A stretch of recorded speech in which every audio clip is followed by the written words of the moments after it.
Hello दोस्तों, कुटुंब न्यायालय महासमुंद में स्वीपर के पदों पर भर्ती के लिए विज्ञापन जारी कर दिए गए हैं। तो देख सकते हैं इस प्रकार से जो है विज्ञापन जारी कर दिए गए हैं।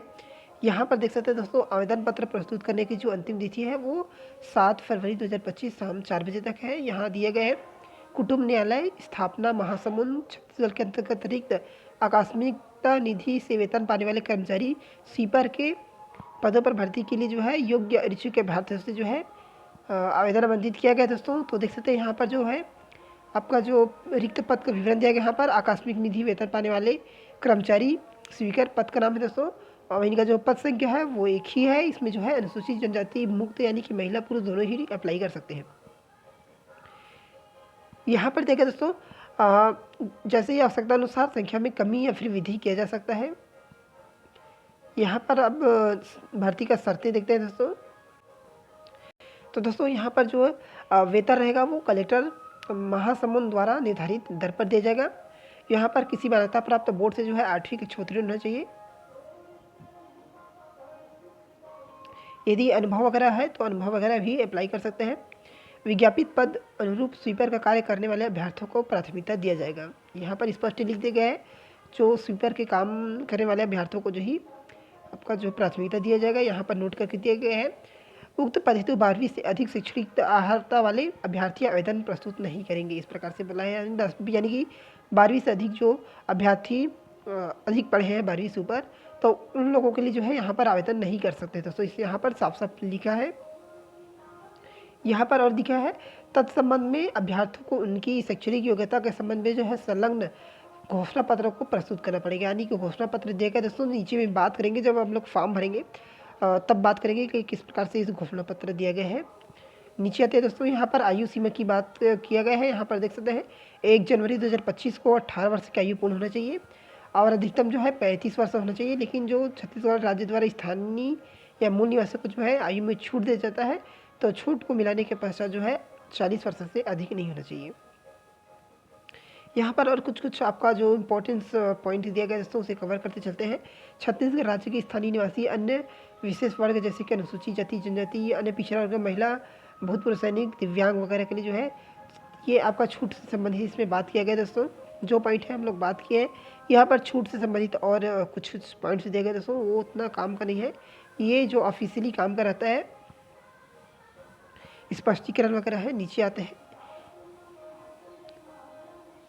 यहाँ पर कुछ पॉइंट्स दिया गया दोस्तों, जैसे कि आपका कोई व्यक्ति नियुक्ति हेतु पात्र नहीं हुआ यदि वह भारत का नागरिक हो, यानी कि भारत का नागरिक होना चाहिए।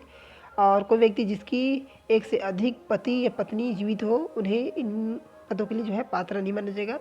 30 दिन की यदि चयन होता है दोस्तों, तो 30 दिन के भीतर में आप लोग को जो है मेडिकल फिटनेस सर्टिफिकेट प्रस्तुत करना पड़ेगा। इस प्रकार से यहाँ पर बताया गया है। यहाँ पर आवेदन करने का जो तरीका है वो बताया गया है। आवेदन पत्र इस विज्ञापन के साथ संलग्न किया गया है, जिसके बारे में भी बात करेंगे दोस्तों वीडियो के लास्ट में कि किस प्रकार से जो फॉर्म है उसे भरना है।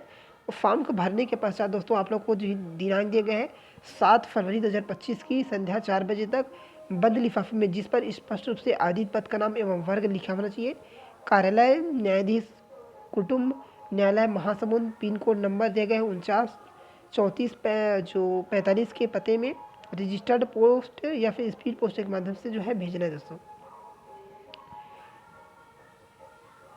यहाँ पर स्पष्ट दिया गया दोस्तों, देख सकते हैं आप लोगों को जो है रजिस्टर्ड पोस्ट या फिर स्पीड पोस्ट के द्वारा भेजा जा सकता है। यानी कि आप लोगों को जो बॉक्स है उसमें डालना नहीं पड़ेगा दोस्तों।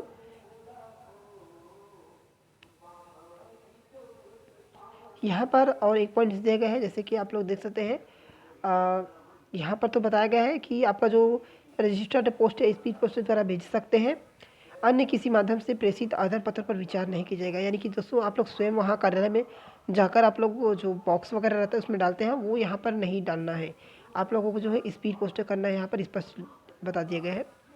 जो आपका जो आवेदन पत्र है दोस्तों, उसके सामने जितने भी आप लोग का जो सर्टिफिकेट है, जैसे कि जन्म प्रमाण पत्र के संबंध में कोई प्रमाण पत्र होना चाहिए, आपकी रिजल्ट वगैरह जिसमें 10वीं जिसमें 10वीं का भी मान्य किया जाता है, जिसमें जन्म तिथि लिखा होता है, आपके शैक्षणिक योग्यता प्रमाण पत्र, निवास वगैरह, जाति, रोजगार कार्यालय, दिव्यांग वगैरह है, दिव्यांग सर्टिफिकेट, इस प्रकार से आप लोग जितने भी हैं वो यहाँ पर संलग्न करेंगे दोस्तों।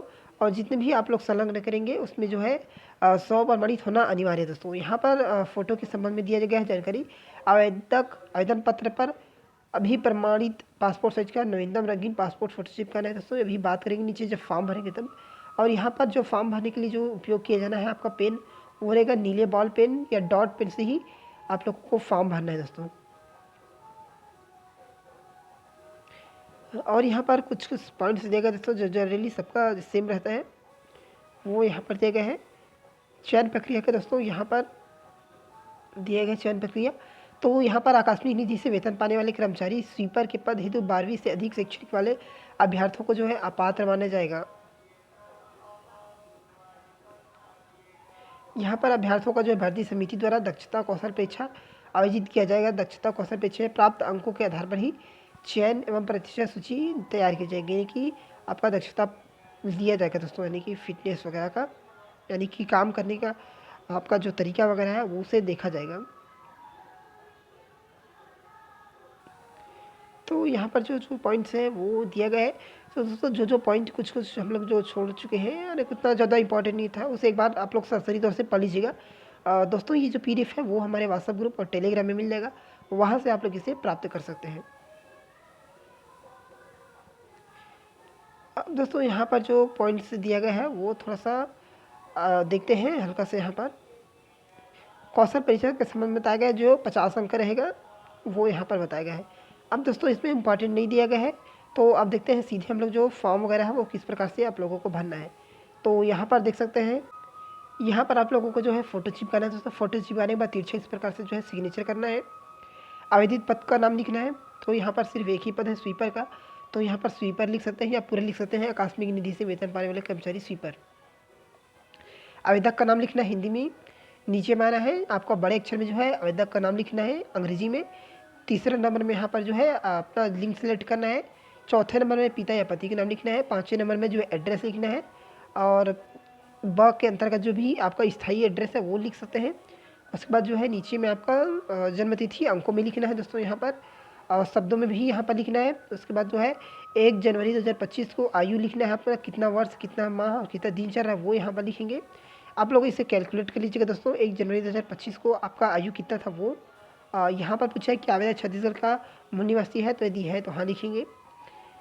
यहाँ पर यदि नहीं है तो नहीं लिखेंगे दोस्तों। यहाँ आपका 8वें नंबर में दिया गया है कि आप अनुसूचित जाति के सदस्य हैं, यदि है तो हाँ लिखेंगे दोस्तों, क्योंकि इसमें अनिवार्य दोस्तों, ये केवल जो पोस्ट है वो अनुसूचित जाति के लिए है, इसलिए यहाँ पर आप हाँ डालेंगे। जो 9वें नंबर है दोस्तों, क्या आवेदक निःशक्तजन विकलांग वगैरह है, तो यदि है तो हाँ लिखेंगे, नहीं है तो नहीं लिखेंगे। यदि है तो आपका मेडिकल बोर्ड का जो है सर्टिफिकेट संलग्न करना पड़ेगा। यहाँ पर जो है आपका दिव्यांग का प्रतिशत और प्रकार लिखना है। 11वें नंबर में पूछा है भूतपूर्व सैनिक, यदि है तो हाँ लिखेंगे। 12वें नंबर में जो है आपका जो रोजगार कहलाएगा वो पंजीयन यहाँ क्रमांक लिखेंगे। उसके बाद यहाँ पर बॉक्स में आप लोगों को दिनांक कब आपने पंजीयन करा था, रोजगार किराए का नाम यहाँ पर लिखेंगे दोस्तों। जो आपका कार्ड दिया गया है रोजगार पंजीयन कार्ड, उसमें दिया जाता है, उसे आप लोग यहाँ पर डाल सकते हैं देखकर। यहाँ पर आप लोग परीक्षा का नाम में जो है 5वीं से स्टार्ट कर सकते हैं। आप 5वीं से आप 5वीं कब पास किए थे, जिला बोर्ड था कि किस बोर्ड था, जनरली सबका जिला बोर्ड रहता है, तो आप लोग देख लीजिएगा। विषय में आप लोग देख लीजिएगा आपका, या तो सभी भी लिख सकते हैं, जनरली सबका सेम रहता है। तो आपका जो रिजल्ट में है उसे देख के लिखिएगा, प्रतिशत डालेंगे। उसके बाद जो है 8वीं डालेंगे। 8वीं डालने के पश्चात आप लोग यहाँ पर उत्तीर्ण वर्ष बोर्ड विषय और प्रतिशत डाल सकते हैं। उसके बाद 10वीं डाल सकते हैं, 12वीं से अधिक नहीं होना चाहिए। यहाँ पर दिया गया है क्या आवेदक शासकीय अर्धशासकीय संस्था में सेवारत है, यदि है तो हाँ लिखेंगे, नहीं है तो नहीं लिखेंगे। यदि है तो अनापत्ति प्रमाण पत्र यहाँ पर संलग्न करना पड़ेगा। जितने भी आप लोग दस्तावेज संलग्न करेंगे दोस्तों, जैसे 5वीं का अंकसूची, 8वीं का, 10वीं का, रोजगार पंजीयन, जाति निवास, आधार कार्ड वगैरह, जो भी आप लोग इसके अलावा और डालना चाहते हैं यहाँ पर आप लोग संलग्न कर सकते हैं। जैसे मेडिकल आपका जो विकलांग वगैरह का है वो से। उसके बाद नीचे आएंगे, यहाँ पर दिया गया है आवेदक का हस्ताक्षर रहेगा, नीचे में आवेदक का नाम और पता रहेगा, दिनांक लिखना है, नीचे में स्थान आपका जो गांव का नाम है वो लिख सकते हैं। यहाँ पर घोषणा पत्र दिया गया दोस्तों। यहाँ पर आप लोगों को जो है जो घोषणा पत्र है वो स्टाम्प में लिखवाना है कि किस में, इसका देख सकते हैं विवरण। पहले देख लेते हैं दोस्तों। यहाँ दोस्तों ये घोषणा पत्र है वो स्टाम्प में लिखना है कि नहीं, इस बारे में कुछ स्पष्ट रूप से नहीं लिख दिया गया है दोस्तों। यदि स्टाम्प में लिखा होता, अगर लिखवाना होता तो यहाँ पर स्पष्ट लिखा होता कि नोटरी करवाना है, लेकिन यहाँ पर कहीं भी नोटरी वगैरह का जिक्र नहीं है। और इसका जो फॉर्मेट से लगता है दोस्तों कि ये आप लोगों को जनरली से भर लेना है हाथ में। यहाँ पर अपना नाम लिखना है दोस्तों, यहाँ पिता का नाम, जन्मतिथि, वर्ग और निवास और जिले का नाम लिखना है। उसके बाद जो है जितने भी आप लोगों का शैक्षणिक योग्यता है, यहाँ पर 12वीं पास बोला है तो 12वीं पास से अधिक नहीं डालना है दोस्तों, तो ये यहाँ पर डालेंगे। एक बार पढ़ लीजिएगा उसे। उसके बाद यहाँ पर अपना हस्ताक्षर करेंगे, अपना नाम लिखेंगे, नीचे स्थान और दिनांक डालेंगे, घोषणाकर्ता यानी कि आवेदक का अपना हस्ताक्षर रहेगा और नीचे नाम। इस प्रकार से आप लोग इसे भर लीजिएगा। भरने के पश्चात आप लोग जो लिफाफे दोस्तों, लिफाफे वो ले लेना। लिफाफे के अंदर में यहाँ पर डाक टिकट का बात नहीं किया गया है, तो लिफाफे इस प्रकार से रहता है दोस्तों यहाँ पर। तो यहाँ पर जो है प्रेषक लिखिएगा और प्रेषक करके यहाँ पर नाम, आपका पता लिखना है और मोबाइल नंबर नीचे में। और यहाँ पर प्रति करके जो यहाँ पर एड्रेस दिया गया है, आपका कार्यालय न्यायाधीश कुटुंब न्यायालय महासमुंद, पिन कोड सहित आप लोगों को लिखना है। पिन कोड दिया गया है दोस्तों, ऊपर में दिया गया है, तो आप लोग इसे देखकर भर लीजिएगा। भरने के पश्चात जो है आप लोग इसे बंद कर लेना। लिफाफे को बंद करने के पश्चात ऊपर में जो लिफाफे दोस्तों, मान लीजिए ये लिफाफा है, लिफाफे के ऊपर में आपका आवेदित पद का नाम और वर्ग लिखना है। इतना लिखना है यहाँ पर प्रेषक, और यहाँ पर प्रति में जहाँ भेजना उसका, प्रेषक में आपका नाम, इस प्रकार से लिख लेना। लिखने के पश्चात आप लोग जो है डाक या स्पीड पोस्ट के माध्यम से आप लोग इसे भेज सकते हैं। तो दोस्तों ये जो PDF है वो हमारे व्हाट्सएप ग्रुप और टेलीग्राम में मिल जाएगा, वहाँ से आप लोग इसे प्राप्त कर सकते हैं। दोस्तों इस संबंध में यदि आपके पास कोई क्वेश्चन है तो हमें कमेंट कर सकते हैं। तो दोस्तों इस वीडियो में इतना ही, मिलते हैं नेक्स्ट वीडियो में।